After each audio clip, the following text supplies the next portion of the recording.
close your eyes. Let your consciousness move a little more deeply into the center of your being. Let each breath take you into that place that is receptive, that is soft, that is trusting, that surrenders, that receives. In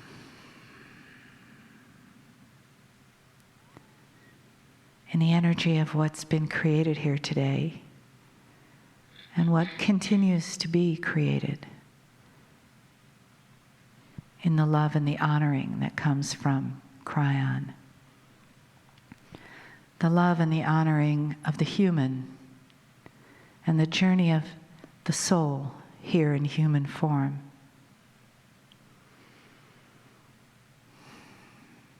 And the family that we are when we're together in this life, other lives, future lives, and when we're not together in the physical. We are connected by the beautiful grid that runs within us, that runs through the planet, the grid of Gaia, and that we connect to in the cosmos. And we don't have to think, just know and feel that connection and the depth of love that comes with that, and the sweetness of knowing who we are, why we are, where we came from, and how blessed we are to be in this moment, in this now moment, present to receive, creating this moment together so that we can have this special love showered upon us.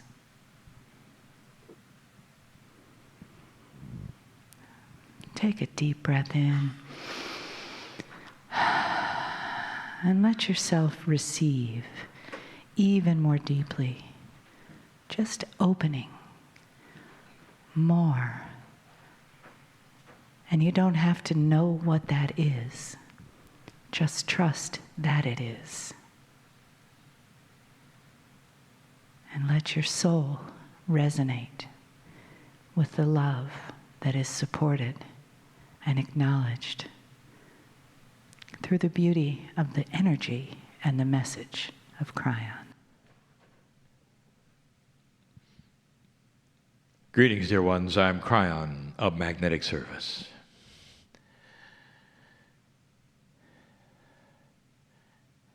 It is difficult sometimes to give a message when I know who's here. There is so much celebration. Do you see what it's like when you laugh? You see the chemistry that is presented when you're joyful. I call it the chemistry of home. It's healing. It's beautiful. Makes a difference. And there's been much of that this day. I know that you are respectful in your silence when I come in. And yet inside, I want you to laugh. I want to feel the joy of your heart, for it makes a difference on how you listen. The messages that I give humanity are benevolent from the creative source. They're beautiful, filled with love, appreciation of humanity. But in this case, I know who's here as well. I always do. It's getting more powerful, you know. Your past life energy, as you sit in the chairs here, is more obvious to me. It broadcasts itself, even in the energy of the earth plane. Oh, I know what you've been through. But you are broadcasting it through that which is your Merkaba more than ever before. In order, dear ones, for you to become closer with Spirit, in order for you to have an experience perhaps you haven't had before, I'm going to repeat a phrase. It's time for you to get out of linearity. You are graduating to bigger concepts of yourself. You are graduating to bigger concepts of Spirit. My partner teaches what I teach. And you're beginning to get into those areas that are confusing because they are areas you've not heard before. And they involve you with you. That is difficult. But it's even made more difficult if you start to ask the linear questions that so many of you ask. They're normal questions. Dear ones, humanity is linear. You live in 3 dimensions. And in that paradigm, you exist, even spiritually. And you're constantly asking the questions that you feel are pertinent, and they're not, because they're linear. Today, the subject was brought to you about working with that which is innate.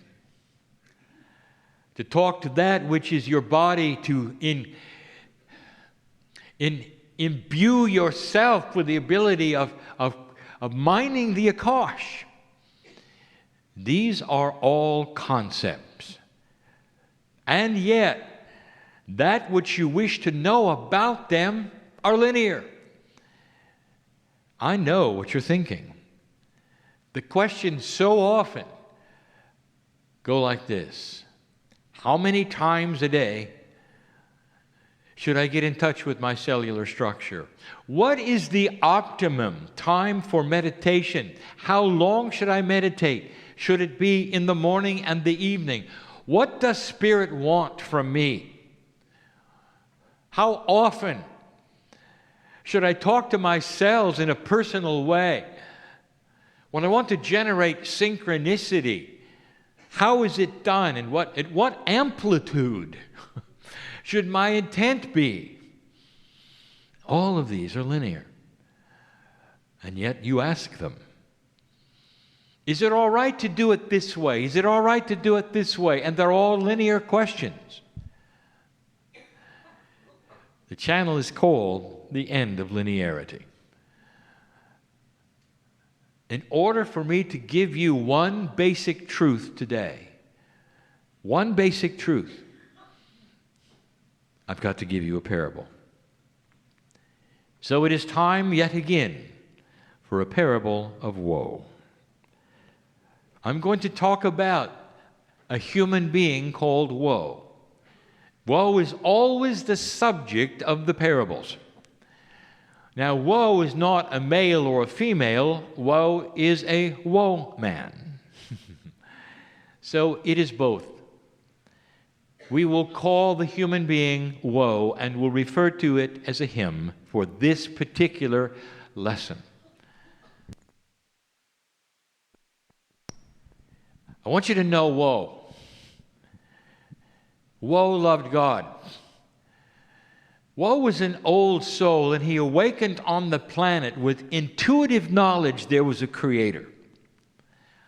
Early in his life, woe searched for and found God in his own way in an organization of like minds, and he was pleased with himself. And that is where he met others who loved God. Woe heard about the creative source in his own way. Nothing he heard was inappropriate, really. It all made sense to him, really.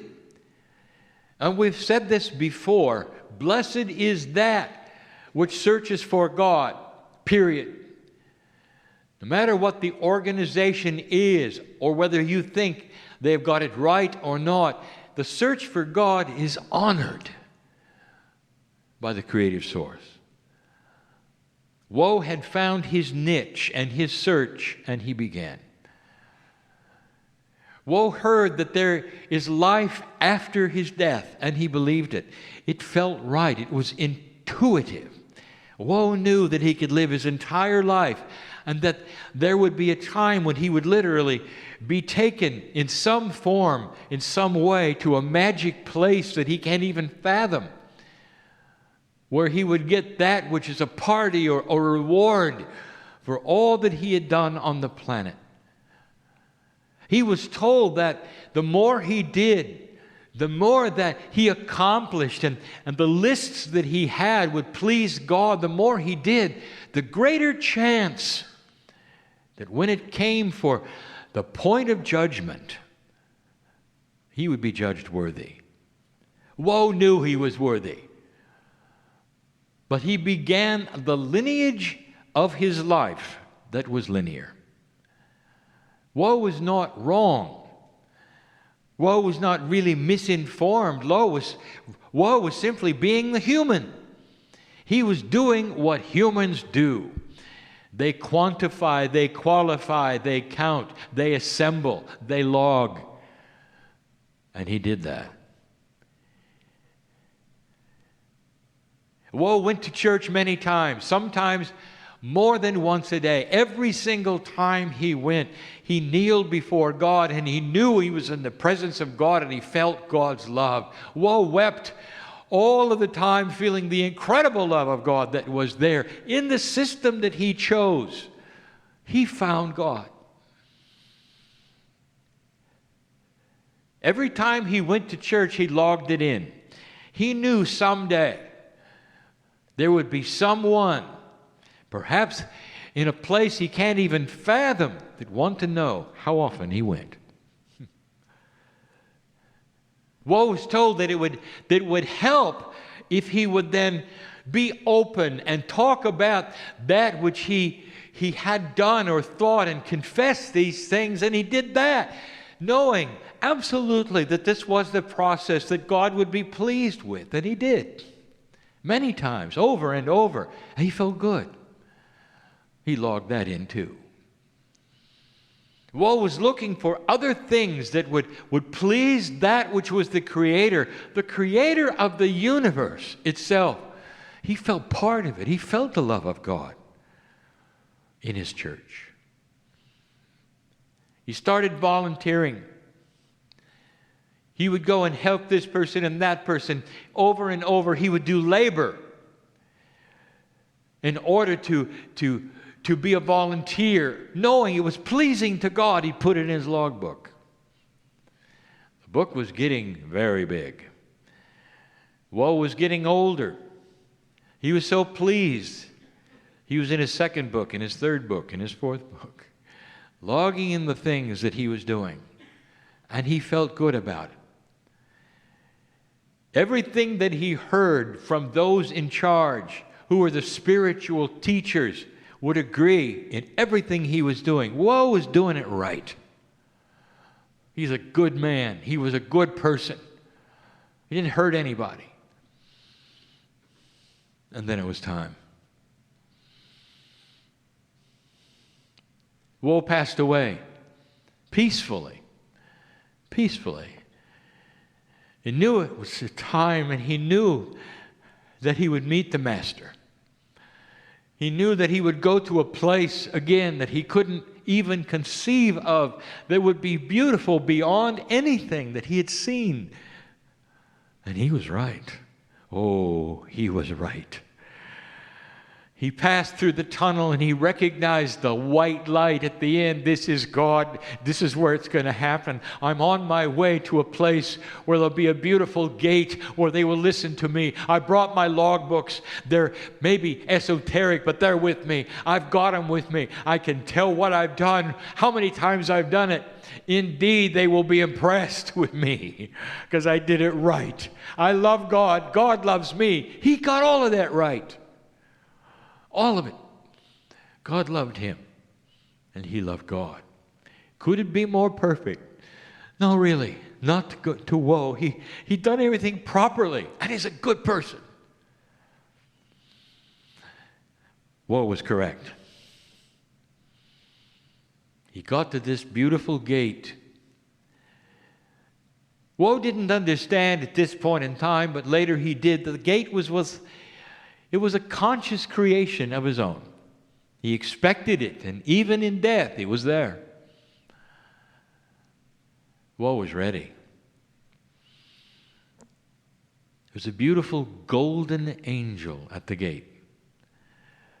He shone like the sun. Woe recognized him somehow, some way, like maybe he'd met him before. Woe was ready. Woe felt the love of God that day. The creative source was all around him. Woe felt comfortable. And then the golden angel, that beautiful voice, welcomed Woe to heaven. Welcome, Woe. We've expected you. What have you got?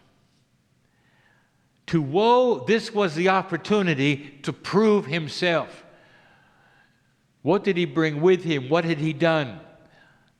And slowly he began to talk to the angel. I have been good. I have done these things. Look at the volumes of what I've done. It was impressive.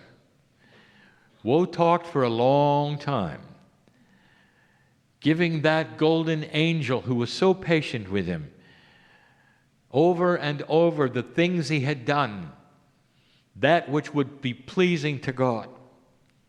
The number of times he had done it. Impressive. There were a few times when he went to church 3 times a day. That was impressive. It was the top of the list, so it'd be seen. The golden angel was quite attentive, never moved, just emanated love. And Woe was silent. And then the golden angel said, Woe, I'm not interested in how many times you did something. How much compassion did you have? What's the quantity of compassion you had? And Woe said, I had to be compassionate. Look, I did this 300 times. I did this 400 times. The angel stopped him and said, Woe, you're not allowed to give me numbers. How many loves did you give? If you want to give me numbers, how many compassions did you give? How many lives did you affect by those compassions and loves?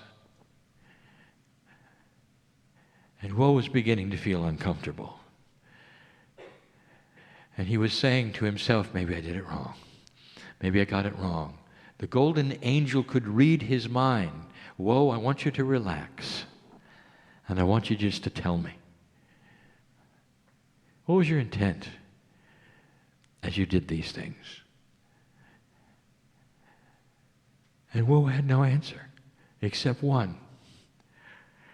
I want to impress you, he said, so I could go through the gate. I want to please God, so I could go through the gate. And the angel said, what did you do to please yourself compassionately? What did you do to love that which was inside you that you knew was divine? Woe. Woe put down the books and realized he got it wrong. Woe began to cry. He didn't know what was going to happen. He just realized that the assemblage of everything he'd created all his life was somehow missed the mark. He wasn't being asked the questions he thought he would be asked. The golden angel said, "Whoa, by your intent, the gate opens. For your intent is good enough for today." Whoa was so grateful. The gate opened and he went in.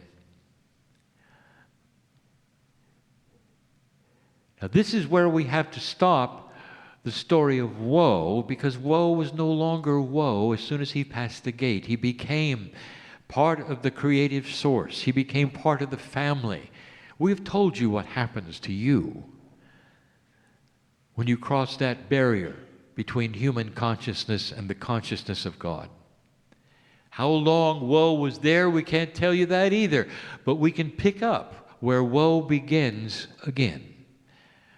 Woe became aware of who he was, for he picked up the same soul. And the next thing he knew, he was connected to an umbilical cord. He was back.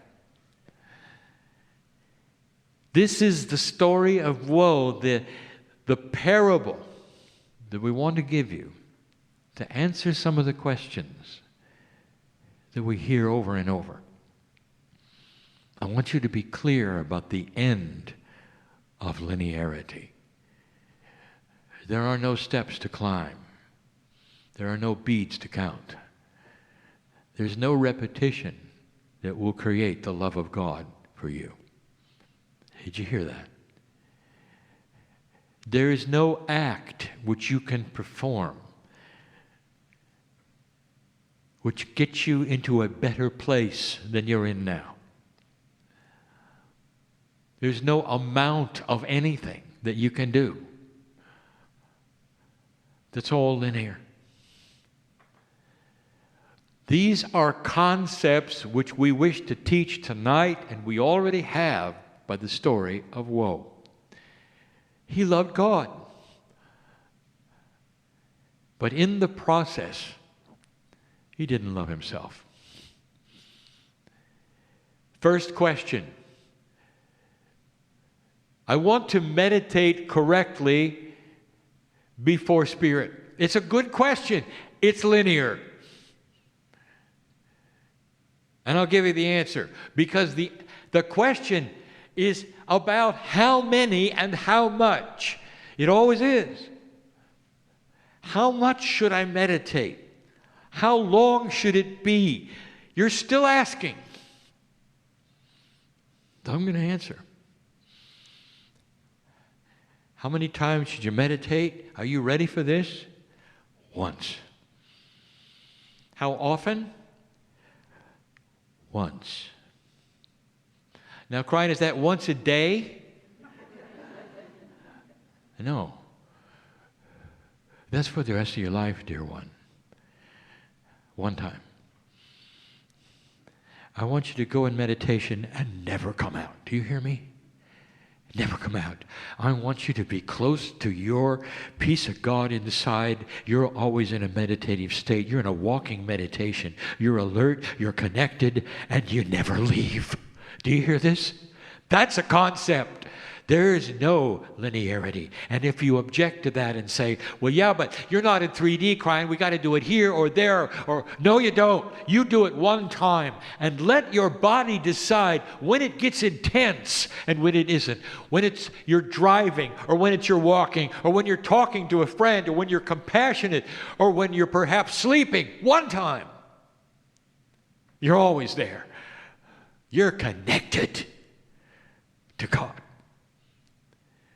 You have in you the creative seed given to you very early. You're born with it. You ask about it. First time you awaken, I said this morning, you look for God. Well, when you've decided that it's inside you, I want you to connect with it and never stop. One time. All your life, one time. Don't you dare keep a log. We're not interested. You shouldn't be either. What's your compassion quotient? Again, I ask. You can't count how many compassions there are. You can't count how many loves there are. If you're in love with yourself, it's not quantitative. It just is. Do you see? First question Woe was asked was about himself. What did you do for you? And then once that was cleared, not much, the next question was asked, what was your compassion for others? He wasn't in the compassion mode. He was counting genuflex. That's what was important. How many times could he bow? How many times could he show honor? How many candles did he light? Dear ones, that's linear. I want you to start understanding a multi-dimensional plan. I'll make a statement. You only have 3D to work in, right? We know that. You know that. So here's something new. I want you to do 3-dimensional actions for multi-dimensional solutions. And you'll be right. It's all you got right now. It's all you got. And that 3-dimensional action will be you, with you, the best way you can, to go into a state of meditation that's forever. And you'll give intent for it. Between intent, compassion, and love, that's all we see. Spirit sees energy.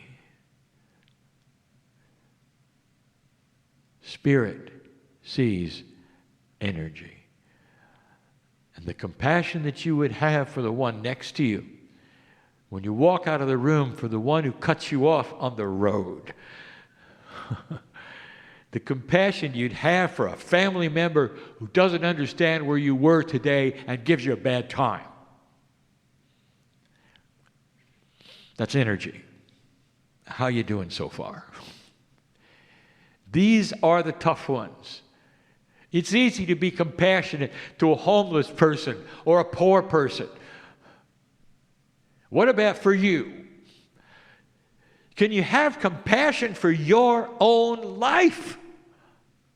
Can you fall in love with everything that is you and is happening around you, no matter what it is? Can you have compassion, understanding, and love for circumstances you don't know about? That's energy. And that's what we see. Now you know why affirmations are one of the strongest things that an old soul can begin. Out loud, you are saying things to yourself, and we're hearing them, and they carry tremendous energy of joy, of purpose, of intent. And you stand there, perhaps even in the mirror, and you say, I am healthy. I am youthing. I am a spiritual being and part of God. I am that I am. I am on purpose. I am beautiful before God because I am part of the plan of God. And there is joy that rings through this. And it's nonlinear. You are saying statements in 3 dimensions.